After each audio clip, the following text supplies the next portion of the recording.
all dear friends. Good afternoon. First of all, I would like to thank Bharuch Obstetrician Gynec Society for inviting me here to give talk on my own research subject, amnioinfusion. Because when I started doing this, I think I have searched everywhere, but no one was doing this amnioinfusion. And even today also, I have talked with so many dignitaries, but they are not doing this. So I think I may help some of you on this subject. And I congratulate Bharuch Ops Gynec Society for arranging this conference.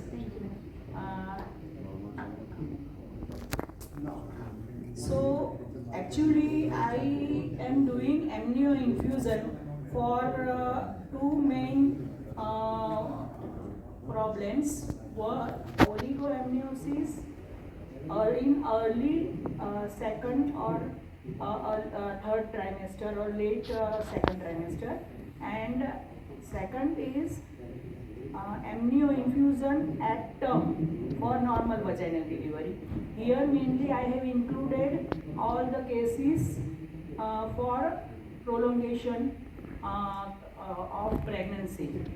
So our aim is to prolong the pregnancy in case of severe oligoamniosis in mid second trimester or in early third trimester, and to achieve good perinatal outcome. So when to do, we all know oligoamniosis is when the amniotic fluid volume is less than or equal to 5th percentile of the gestation, or the AFI is less or equal to 5 centimeter, or a single large vertical pocket is less or equal to 2 centimeter. And as we all know, amniotic fluid volume increases from 8 weeks of gestation up to 33 weeks of pregnancy, and then it starts decreasing by 8% every week. So this is the amniotic fluid volume versus the weeks of gestation. I think we all know about the etiology of oligoamniosis, so there is no need to tell you all about this. Our main aim is to prevent maternal complication and fetal complication by amnioinfusion. Means to prevent prolonged labor or operative interference at the term, as well as fetal complication by reducing the cord compression, IUGR, IUFD.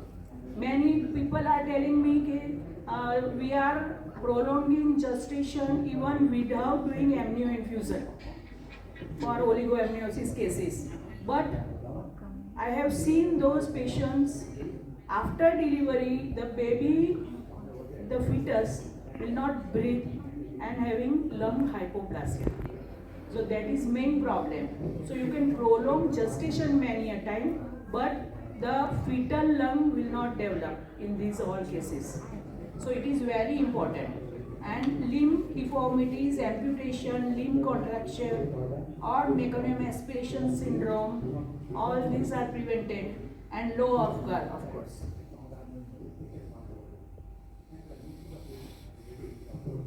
So for prolongation of gestation, we have selected the patients.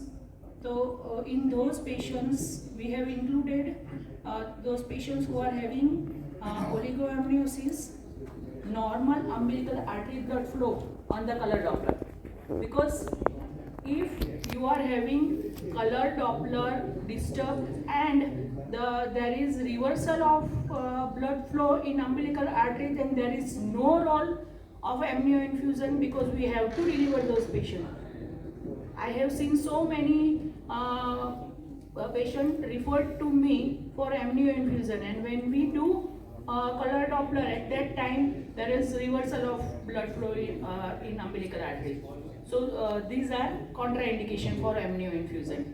And in exclusion criteria, we have excluded the patients who are having fetal anomalies, incompatible with life, previous scar on the uterus, leaking PV, or patient on NSAID or ACE inhibitors. So we have also done the amnioinfusion for normal vaginal delivery. The inclusion criteria and exclusion criteria are all same as what I have already told you, but in case of leaking PV and meconium, we do the transcervical amnioinfusion, and many a time we are told that amnioinfusion is done by introducing the Foley's catheter, but it is not possible because many a time this Foley's catheter bent and compressed. So we have to do amnioinfusion, and if we want to wash the meconium, then we need to infuse it with the stiff cannula.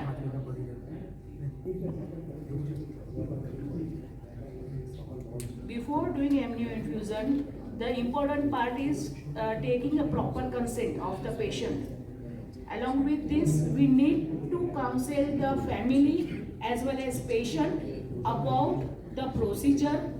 And the thing, if we are doing this procedure in early third trimester, then we have to tell them that there are chances of fetal chromosomal abnormality. It may also cause oligoamniosis, and if the patient was not previously investigated for that, we have to take it in written consent only.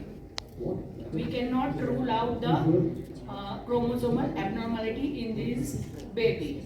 And also we explain them, if the amniotic fluid is not formed inside the uterus, then we need to infuse it again. It is very variable from 5 days to 10 days. We cannot say which patient needs it earlier, this amnioinfusion, and which patient needs it later. And under all full aseptic precautions, under local anesthesia, we need first on ultrasound, we find out the exact position to introduce our needle, and then with 18 gauge epidural needle, we introduce trans-abdominally under ultrasound guidance, and around 500 to 700 ml of normal saline or ringer lactate was introduced at the room temperature in the amniotic cavity, and the rate initially should be kept slow and then slowly increase it. So from 30 ml per drops per minute initially, to increase it is up to 60 to 90 ml drops per minute. And we do the sonography in between also to see about the cardiac activity, fetal heart rate. Is there any changes in fetal heart rate, any bradycardia or tachycardia? We have to see throughout this procedure. In winter, it is very important. It is very important. What we have done, we have come across so many patients that don't infuse the saline directly. It should be at room temperature, but in winter it is more, it is colder. So we have to immerse this pint into the hot water for 5 minutes. Not when boiling water, no, just hot water. Immerse the saline for 5 minutes and then infuse it. Otherwise, there will be a severe bradycardia and there may be a fetal death. So many a time what we have seen, we have heard from many doctors that after amnioinfusion there was IUFD. So this we need to understand. And before procedure, we give intrauterine hydrochloride intramuscular about half an hour before the procedure, just to prevent preterm labor in these all patients. Previously we were giving prophylactic antibiotic coverage, but nowadays we are not giving. And here the site of infusion is very important, because first thing, we need to protect the vital organs of the fetus. So preferably infusion is done in the gap between upper and lower limbs, and it should not be done through the lateral side of lower segment, because you may injure uterine vessels, and you are using 18 number needle, so it may bleed afterwards also. And it should not be introduced through the placenta. In obese patient, preferably we prefer the umbilicus, because of the length of the needle is you may need a long needle in those patients, and it is not available. The patient's position may be changed to get the accessible fluid pocket. Many a time we cannot get the fluid pocket. Many a time patient were referred having totally dry amniotic sac. So in those patients, we may see sometimes limbs and everything is present where there is a placenta. So that is also a proper, not a proper site. So we need to change the patient's position to get some amount of the amniotic fluid to introduce the needle. So we have done first amnioinfusion in 1998 for prolongation of pregnancy, and at that time the patient was having around 22 weeks of gestation, and that baby is around 25 years old, male child, and he is Helen Hardy, and he is living just behind our society. So we are following him nicely. Here you can see the needle that is introduced. You can see on the ultrasound here, even you can see the patient is in right lateral position. And for normal vaginal delivery, we have done around 1000 plus cases of amnioinfusion.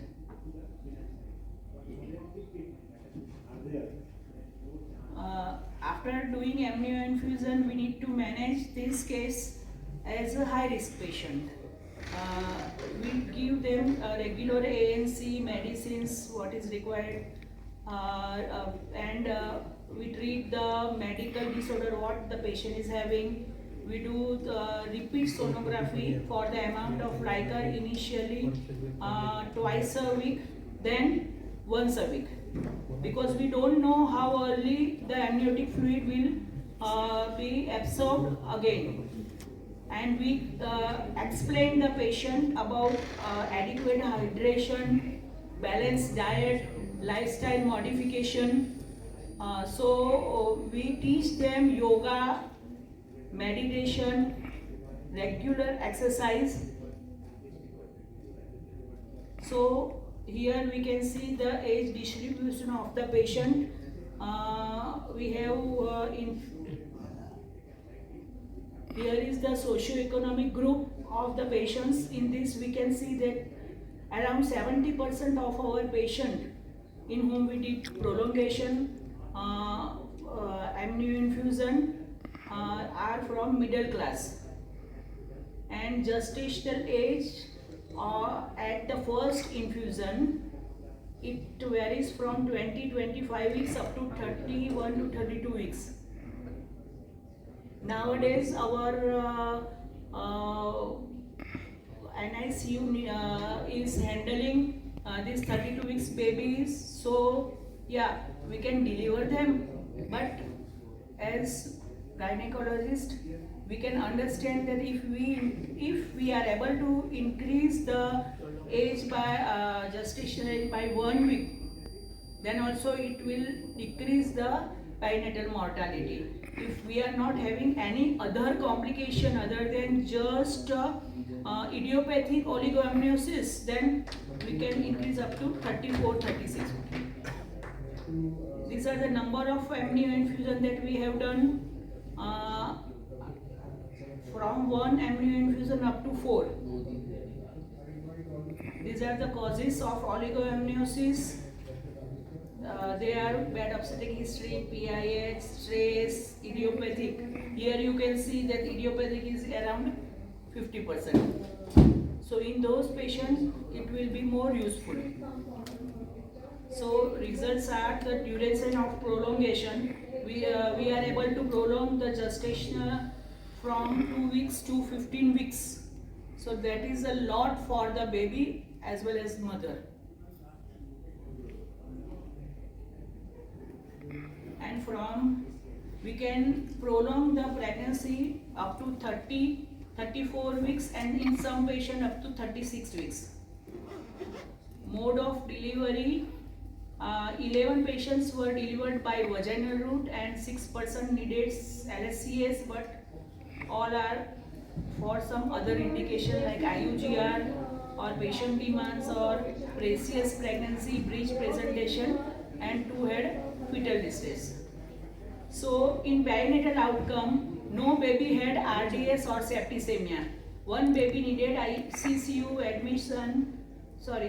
admission because of IUGR, and all other babies had weight more than 2 kg. And in maternal outcome, none of our patients had septicemia or chorioamnionitis. This is very important because everybody thinks and have fear that if you are doing amnioinfusion, then you will a mother will develop chorioamnionitis, but it is not like that at all. I have more than 1,000 plus cases I did amnioinfusion, and none of our patients developed chorioamnionitis. So don't worry about those cases. And 3 patients had Pro. There was no maternal death or complication. So you can see the patient first one is having a 2-time amnioinfusion, and the second one is having 4-time amnioinfusion, and that boy is doing is in medicine in London. So I think you can understand the IQ also of this baby. So in this, both husband and wife are doctors only. We did the follow-up from of all this baby from age 1 year to 25 years, and their milestones are normal, and there is not a single case of mental retardation. So I conclude that it is possible to successfully achieve good perinatal outcome in cases of severe oligoamniosis in early pregnancy by single or repeated amnioinfusion. Thank you for patient listening. Thank you, ma'am. Thank you so much.